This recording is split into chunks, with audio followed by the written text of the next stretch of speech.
നമസ്കാരം. മുഖ്യമന്ത്രി പിണറായി വിജയൻ അങ്ങനെയാണ്. കൂടെ നിൽക്കുന്നവരെ അദ്ദേഹം രക്ഷിക്കും, കൂടെ നിൽക്കുന്നവരെ എന്നും അദ്ദേഹം കൂടെ കൊണ്ടുപോവുകയും ചെയ്യും. അപ്പോൾ നാം ഇവിടെ പറയുന്നത് പി ശശി എന്ന മുഖ്യമന്ത്രിയുടെ പൊളിറ്റിക്കൽ സെക്രട്ടറിയെ കുറിച്ചാണ്. പി ശശി മുഖ്യമന്ത്രിയുടെ പൊളിറ്റിക്കൽ സെക്രട്ടറിയായി വന്നത് മുതൽ പാർട്ടിക്കകത്ത് ശശി ഈ ഭരണം തുലയ്ക്കും, അല്ലയോ നേതാവേ നിങ്ങൾ കരുതിയിരുന്നോളൂ എന്ന് പലതവണ പിണറായിയോട് പറഞ്ഞതാണ്. ഇപ്പോൾ നാം കേൾക്കുന്ന ഒരു വാർത്ത, പി ശശി വരുന്ന നിയമസഭാ തെരഞ്ഞെടുപ്പിൽ മട്ടന്നൂരിൽ നിന്ന് വിജയിക്കും, മട്ടന്നൂർ അദ്ദേഹത്തെ നിർത്തും, പാർട്ടി വിജയിപ്പിക്കും എന്നാണ്. മട്ടന്നൂര് ഇപ്പോ MLA ആയിരിക്കുന്നത് KK ശൈലജയാണ്. കണ്ണൂര് പാർട്ടിക്ക് ഏറ്റവും ഉറപ്പുള്ള സീറ്റ്. KK ശൈലജ മത്സരിക്കണോ വേണ്ടേ എന്നുള്ളത് പാർട്ടി ഇതുവരെ നിശ്ചയിച്ചിട്ടില്ല. പിണറായി വിജയൻ ധർമ്മടത്ത് മത്സരിക്കുന്നുണ്ട്. പിണറായിക്ക് ശശിയെ വരുന്ന തെരഞ്ഞെടുപ്പിൽ ഈ പറയുന്ന രീതിയിൽ മട്ടന്നൂർ മത്സരിപ്പിക്കണം. മട്ടന്നൂർ മത്സരിച്ച് ശശി വിജയിക്കണം, ശശിയെ നിയമസഭയിൽ കൊണ്ടുവരണം. മൂന്നാമതൊരു തവണ കൂടി CPM LDF ഭരണത്തിൽ വരികയാണെങ്കിൽ തനിക്ക് പ്രിയപ്പെട്ട ശശിയെ മന്ത്രിസഭയിൽ കൂടെ ഉൾപ്പെടുത്തണം. ഇത്തരത്തിൽ പി ശശിയെ അദ്ദേഹം മട്ടന്നൂർ സ്ഥാനാർത്ഥിയാക്കണം എന്ന് നിശ്ചയിക്കുമ്പോൾ ഒരു വേള ഇതിനു മുമ്പ് നടന്ന പല ചർച്ചകളിലും പി ജയരാജൻ മട്ടന്നൂർ മത്സരിക്കട്ടെ, പി ജയരാജനെ സാമാജികനാക്കണം, പി ജയരാജന് കൊണ്ടുവരണം, മന്ത്രിസഭയിൽ കൊണ്ടുവരണം, നിയമസഭയിൽ സാമാജികനായി കൊണ്ടുവരണം എന്ന കണ്ണൂർ പാർട്ടി ഘടകങ്ങൾക്ക് താല്പര്യമുണ്ടായിരുന്നു. എന്നാൽ മുഖ്യമന്ത്രി പിണറായി വിജയന് പി ശശിയോട് മാത്രമേ ഇപ്പോൾ താല്പര്യമുള്ളൂ, ജയരാജനോട് താല്പര്യമില്ല. ആയതുകൊണ്ട് തന്നെ പി ശശിയെ മട്ടന്നൂർ സ്ഥാനാർത്ഥിയാക്കുക എന്ന തീരുമാനത്തിലേക്ക് പോവുകയാണ്. ഒരു വേള നാം ഇത് പറയുമ്പോൾ പി ശശിയെ സെൻട്രൽ കമ്മിറ്റിയിലേക്ക്, പാർട്ടിയുടെ CCയിലേക്ക് കൊണ്ടുവരണം എന്ന് പിണറായി വിജയൻ സംസ്ഥാന സമ്മേളനം നടന്ന അവസരത്തിൽ കരുതിയിരുന്നതാണ്. പാർട്ടി കോൺഗ്രസ് നടന്ന സമയത്ത് അദ്ദേഹം ആലോചിച്ചിരുന്നതാണ്. എന്നാൽ പി ജയരാജനെ CCയിലേക്ക് കൊണ്ടുവരാൻ പറ്റാത്തത് കൊണ്ട്, പി ജയരാജൻ വന്നില്ല എന്നുണ്ടെങ്കിൽ ശശിയും വരണ്ട എന്നൊരു തീരുമാനത്തിലേക്ക് അന്ന് പാർട്ടി കോൺഗ്രസിൽ തീരുമാനം പോയിരുന്നു. അതുകൊണ്ടാണ് പി ജയരാജനെ സെൻട്രൽ കമ്മിറ്റിയിലേക്ക് കൊണ്ടുവരാതായത്.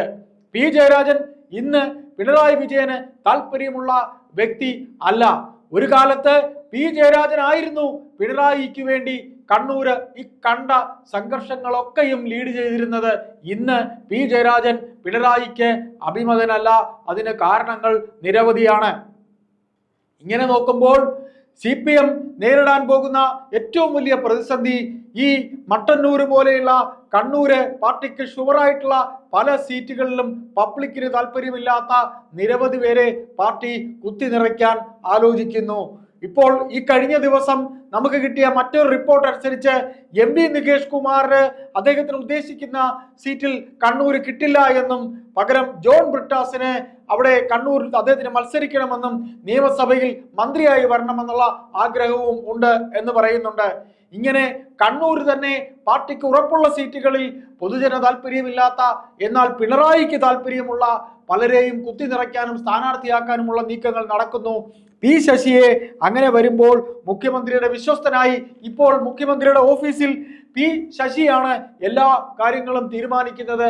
ശശി പിണറായിക്ക് അത്ര കണ്ട് വിശ്വസ്തനാണ്. അതുകൊണ്ട് തന്നെ ആണ് അദ്ദേഹത്തിന് മട്ടന്നൂര് സീറ്റ് കൊടുക്കുന്നത്. എന്തുകൊണ്ട് PV അൻവർ മുഖ്യമന്ത്രിയുമായി തെറ്റി എന്ന് ചോദിച്ചാൽ, മുഖ്യമന്ത്രിയോട് അടുത്തു നിന്ന അൻവറിന്റെ ഇടയിലേക്ക് ശശി വരുന്നതോടുകൂടി ചിത്രം മാറുന്നു. എന്നു മുതൽ മുഖ്യമന്ത്രിയുടെ ഓഫീസിൽ പൊളിറ്റിക്കൽ സെക്രട്ടറിയായി ശശി വന്നു, അന്ന് മുതൽ ആണ് അൻവർ മുഖ്യമന്ത്രിയുമായി അകലുന്നത്. അങ്ങനെ ഈ കണ്ണൂർ പൊളിറ്റിക്സിൽ, കണ്ണൂർ രാഷ്ട്രീയത്തിൽ, CPM രാഷ്ട്രീയത്തിൽ PP ദിവ്യ ഉൾപ്പെടെ, എന്തിന് പാർട്ടി സെക്രട്ടറി ഗോവിന്ദൻ മാസ്റ്റർ ഉൾപ്പെടെ ഉള്ളവർക്ക് ഉണ്ടായിട്ടുള്ള പല അവമതിപ്പുകൾക്കും കാരണക്കാരൻ, അതായത് PP ദിവ്യയെ ഈ പോലീസിനെ കൊണ്ട് സംരക്ഷിച്ചു നിർത്തിയതും ഗോവിന്ദൻ മാസ്റ്ററിലേക്ക് അന്വേഷണം, യോഗേഷ് ഗുപ്ത എന്ന ഉദ്യോഗസ്ഥൻ അദ്ദേഹം വിജിലൻസ് ഡയറക്ടർ ആയിരിക്കുമ്പോൾ ഈ ഗോവിന്ദൻ മാസ്റ്ററുടെ മകന്റെയും ഗോവിന്ദൻ മാസ്റ്ററുടെയും ഭൂമാഫിയ തട്ടിപ്പിന്റെ കാര്യങ്ങളിലേക്കൊക്കെ അന്വേഷണം നീളുന്നു എന്ന് കണ്ട് അതിനൊക്കെ തന്നെയും രക്ഷാകവചമായി നിന്നത് P ശശിയാണ്. അതായത് പാർട്ടിക്കുണ്ടായിട്ടുള്ള എല്ലാ അവമതിപ്പും, അതായത് എന്തെല്ലാം ബ്ലാക്ക് മാർക്കുണ്ടോ, എന്തെല്ലാം പ്രശ്നങ്ങളുണ്ടോ, അതിനെയൊക്കെ ഒരു പരിധിവരെ തന്മയത്വത്തോടെ നീക്കിക്കൊണ്ടുപോകാനുള്ള കഴിവ് ശശിക്കുണ്ട്.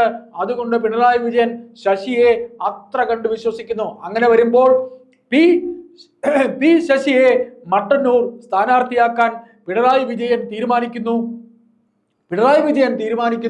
പാർട്ടി അംഗീകരിക്കുന്നു.